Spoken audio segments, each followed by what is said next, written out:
Start club.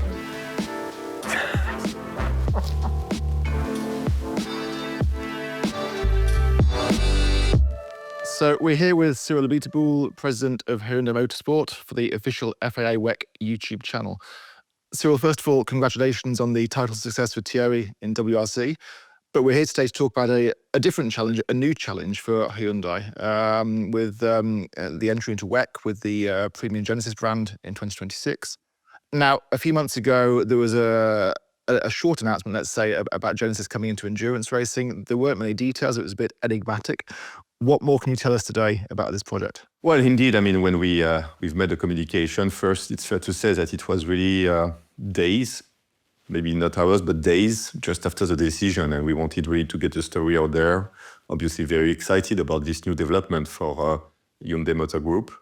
And obviously, as lots of things to be done, we wanted to stay as minimalist as possible for this initial announcement. But since then, since this announcement in September, a few months later, a lot of ground has been covered. Obviously, so much more ground needs to be covered before the first race. But we work in the background, and a number of things are now aligned so that we can make a few announcements in relation to that project. First, indeed, the brand strategy. Then the key partners, also the championship and the timings that we are targeting, the entry strategy into WEC. And also some of the first drivers will get to drive our car, as well as the name of that car. And yeah, I mean, we're all super excited about this first couple of news in relation to the program. But again, so much more to be done. So we need to stay extremely humble. And as soon as this information are out there, it's also going to enable the teams to be very focused on everything else that needs to be done before race one. So I guess one question would be, why Genesis and not Hyundai? Is this Genesis' first foray into motorsport? Yes, it is. I mean, very much so. I mean, the Genesis brand will be 10 years next year. And actually, with 10 years, we feel it's almost the age of maturity to be considering such a plan. As the brand has been moving on and developing and expanding, there is also plan for that brand to foray into the high performance segments. No, not only luxury, which is where the brand is coming from, but high performance. And for this, develop this narrative, but not just the narrative, but also the technology, the styling, the identity, and obviously develop brand awareness through a different type of platforms. There is nothing better than motorsport to do that. And we looked at a number of motorsport opportunities, and clearly with the current dynamic of WEC endurance racing, we see that as the perfect fit for not only Genesis, but also for the next stage of Hyundai Motor Group into motorsport, and in particular into circuit racing. You mentioned quickly the fact that it's 12 years that we've been racing in rally with a number of success, with wins, with titles. But this migration, this transition into circuit racing should not be taken lightly. And that's why we also want to see this entry into endurance through the set of regulation of LMDH as a right first and next step for us into motorsport. You talk about the importance of going into circuit racing. What is it about WEC in particular that appeals? Is it the transfer of technologies to the road cars? Is it the global platform? Is it the challenge of taking on all the other hypercar manufacturers? Is it all of the above? Yeah, I think right now the momentum that WEC is enjoying is absolutely fantastic. It's clearly a perfect balance of brands and cost control, of differentiation, and some form of also standardization of the technology. What we really want to be focused on is developing the brand and developing people. And we feel that the combination that WEC has achieved in the current cycle with standard or common spine, but yet big differentiation that is allowed, enable us to really bring our story about aesthetic design out there. We've got the capacity to do that. So that's one thing. Again, get the brand differentiation, get the brand exposure that we need to have on one side. Then on the other side, people. For sure, technology matters in automotive, but technology is enabled by people. And that's why also one of the decisions that we've made, which is not very similar to everyone else, and actually that's something that we want to do, not do exactly like the rest of the band. One thing that we will do is that we will operate those cars ourselves in WEC. And the reason why we want to do that is precisely because we want to maximize the authority that we will have on the car, on the racing cars, with engineers, with mechanics, with technicians. We want to do that ourselves. So just this group of people bring the know-how of circuit racing and endurance racing into Hyundai Motorsport and indirectly into Hyundai Motor Group, such that we are also ready for the next stage, because this plan is nothing else than the start of a long-term plan. You couldn't be joining WEC at a more competitive time, really, as well. We saw this season just gone, there were 5 different teams, won 8 out of 8 races in the Hypercar category. How closely did you follow the season? Well, I did, but I have to say that I was extremely focused also on WRC. So I've seen the many different winners. I've seen how tight it is. I've seen that, again, it's all about execution and operation from, driver, strategy, race team. So that's also why we want to do it ourselves and accept that it's going to be a steep ramp up into mastering and controlling all that make a team organization a successful one. So we have to be very humble about it, but also work with the right partners in order to fast track this learning curve. But as you say, I mean, it's super exciting. It's we are really looking forward to it and being part of a race that have very historic brand like BMW and Ferrari and Porsche and so on and so forth is obviously something that makes us be extremely proud. You mentioned this is a long-term commitment for Genesis. What's the plan in the short term, at least over the next 12 months, to prepare for the team's WEC debut? Yeah, absolutely. I mean, the next 12 months are going to be very intense, number of things to be done, from having an engine firing up in the first weeks of 2025, a car being designed and progressively built into HoReCa premises, our partners for that. We will be also ramping up the team, as I said, which will be a combination of staff coming from Hyundai Motorsport and staff coming from the outside, because we also need to grow, and that's a fantastic opportunity to be building up an operation almost from scratch. Building also our race base in very close from Paul Ricard, very close from HoReCa, and also developing drivers or developing our access to drivers. That's one of the things also we want to do. And finally, hopefully all of that will get together, and somewhere around summertime, there will be a racing car, firing up somewhere, doing its first lap, and having obviously an intensive test plan, such that we are ready to race for the start of 2026 WEC season. It seems far from where we are today, but when I see the number of things that needs to be done in that interim period of time, it's actually pretty short. I understand there may also be a little bit of racing in the European Le Mans series in the meantime. What can you tell us about that? Yeah, absolutely. One of the things that is very clear is that any motorsport is all about people, but I believe that actually endurance racing is even more so.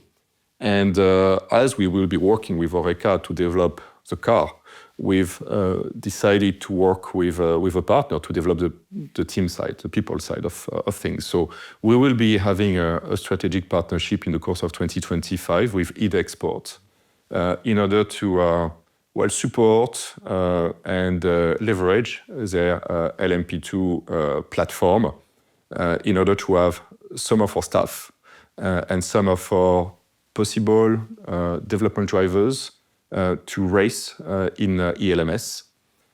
So we will be out there somewhere. You'll see some drivers in Genesis colors, as well as some technicians, engineers, mechanics in Genesis colors, because they will be learning what endurance means, what are the challenges of that sport, so that they can bring that expertise into our future WEC team in 2026. You talk about having some existing team members from Hyundai, also bringing in new team members. Obviously, you've been involved in WRC recently, in Formula One before that. What transferable skills can you bring across from those championships? Obviously, WRC is a different type of endurance racing in some ways. No, absolutely. And we need to take a balanced opinion, but at the same time also have a bit of ambition of that. First, I think it's great to offering a career development opportunity to our staff. It's not like we wanted to sort of, okay, WRC is one side and then there is this new thing and it's for different group of people. I don't think that would be fair and right also. And yeah, I think when talking about transfer of expertise, I think there are many expertise that you can transfer from one to the other. Again, it needs to be a balance in a balanced way between people coming from with a different type of expertise and background with people coming from with the endurance type of expertise. That's why this mix that we will be trying to build in the best possible way next year.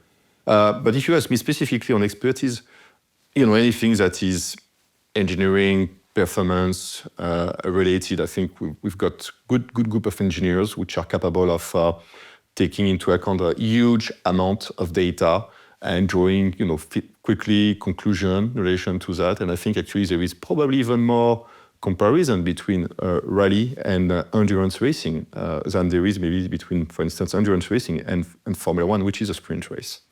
The second element that would like to stress is also on the mechanics side. I think what I've seen mechanics in F1, I've seen mechanics in rally, and what probably again makes the world of rally a bit closer from endurance is the fact that when your car is coming back to service park in rally, you have absolutely no idea what you'll have to fix. But what you know is that you will have a very short period of time to fix it. And I think it's interesting because I think in endurance, you're never going to think about changing, turbocharger in Formula One. But that's definitely the sort of things that you have to do in a very limited amount of time, in a very controlled manner, ensuring reliability, ensuring absolutely, perfection of execution. That's what you have to do in WRC. And I think that injecting a bit of dealing with the unknown, managing with what is unexpected, could be interested in the space of endurance racing. Talking of different backgrounds and skill sets, we've got 5 drivers announced today from different backgrounds in the sport. What do they each bring to the team and how excited are you to work with them? Yeah, we are super excited actually that in the last few weeks we've been able to secure the first element of our driver plans. So two very distinct group of drivers. The first group, which will have the important mission of helping us developing the car, but by the way, not just the car, also the team. I'll get back to that. André Lotterer and Pippo Derani. Well, I think what they're bringing is pretty clear. I mean, their knowledge of endurance, long distance racing. They've both been, world champion. André in WEC, Pippo in IMSA the year before. Both coming from great organization, great teams, been working with different chassis types. André, obviously, with Porsche and Multimatic, which clearly has demonstrated fantastic, edge on competitors in the course of the championship. And we see that it was not so easy also for Porsche. So it's very important also to understand how it's still possible to developing a race cars in the course of the homologation cycle. People on the other side has raced in IMSA, and even though today is to talk about WEC, we also have plans in IMSA, and therefore his experience of IMSA and how to make sure that a car can be equally good for WEC and IMSA will be important. He's worked also with Dallara as partner of Cadillac. So they are frankly bringing the type of depth of the sports, but also of the understanding of what's making a car fast. And they will be key, as well as all their network in the sport. They worked with a lot of people. So and I really believe that interconnection between people is absolutely key. So those two on one side, and on the other side, very different and hopefully fresh angle with the ELMS entries. We will have Logan Sargent, we will have Jamie Chadwick, and we'll have Mathis Jobert. racing with e-export. So very clearly, they are e-export drivers, but we have the strategic collaboration with that we have agreed with e-export means that there will be a very strong connection between those drivers and ourselves, such that maybe there is a future directly between those three drivers and ourselves for 2026 or onwards. In terms of 26, what will the team be called in WEC? So our team will be called Genesis Magma Racing. And what's the significance behind that name? So Genesis is obviously it's a premium luxury brand of the group, and Magma is actually the name of the performance line of our group that was announced actually just a year ago, and as you see, 12 months later, we not only there's been a number of presentations in the course of the last 12 months in relation to show car and ambition in terms of product. For instance, the brand Magma exposed a number of concept car and future car models in Goodwood last July. And again, here we go. After the announcement, after Goodwood, where a number of products were presented, now we've got the Motorsport, which is the next step, which is this next building block of that performance line of Genesis, which will have a number of other marketing events in the coming months to showcase not just the brand ambition, but also the brand reality from a product perspective. And what are the ambitions for Genesis Magma Racing, both in the short term and longer term in WEC? Well, I think we need to be extremely humble and realistic about those ambitions. First, we want to have a car ready to be homologated toward the end of 2025, such that we can hopefully, if one goes to the plan, race at the start of 2026. And then from that onwards, I mean, can be nothing but a learning curve. I hope it will be as steep as possible. Again, working with people who've been there before, like Orica drivers, André, plus a number also of senior management staff that we will be announcing. We are not right now able to announce them because there is still lots of discussion going on, but you'll see that we will be bringing lots of experience and expertise into the team. So hopefully the ramping up and the learning curve will be steep, such that we can quickly become a very credible competitor in those sports, and progressively targeting podiums and ultimately win. I mean, we are here entering in the sport for nothing else but fighting for title and for wins. But we need to be extremely realistic about the fact that it's a very competitive environment with brands that have been, racing forever, more or less. So we need to take it step by step. I don't want to attach a particular schedule or planning to it.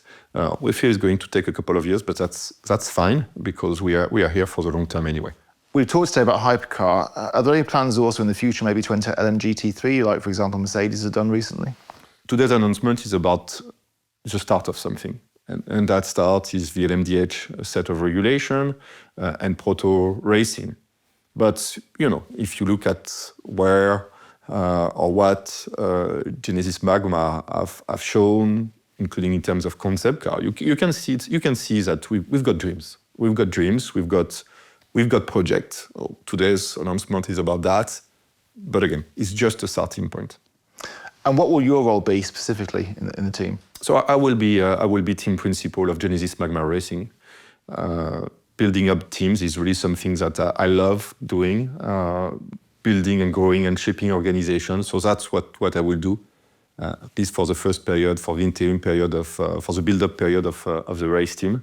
It's going to be very challenging with everything that's going on, but I will devote enough of my time. Endurance racing, Le Mans are absolutely a dream of mine, like they are probably of any person who's keen onto motorsport. Very, very blessed of having been F1 and those great names of Silverstone, Monaco, in WRC, winning in Monte Carlo was something really special. Winning again in Sweden was something very special. It's one that I want to win in WRC, which is Kenya. So I will be in Kenya next year. But anyway, so racing this time in endurance racing, races like Le Mans, and finally getting to race, because I've been Le Mans not every year, but on many occasions. I love that race. Obviously, it's absolutely part of the motorsport culture, the global motorsport culture, and it happens to be in France, and I happen to be French, so super proud of having the opportunity to race there. So there's certainly an element here as well of this being a personal passion project for you as well as the team and manufacturer. It's a personal challenge. You cannot be successful in motorsport if you're not passionate about what you do. So passion is the number one fuel about racing, about cars. I think it's also at personal level. I'm super happy and privileged to be building up not just a racing team, but also a brand. It's something pretty unique, in particular a luxury brand. I mean, it's not every day that you have the capacity to be part of that project. And 360 degrees, the racing side, the corporate side, the product side. I feel super excited about that. But absolutely, I will give it my 1,000% to make it work. We look forward to seeing Genesis on the grid in 2026. Thank you. Thank you, Cyril. Thank you.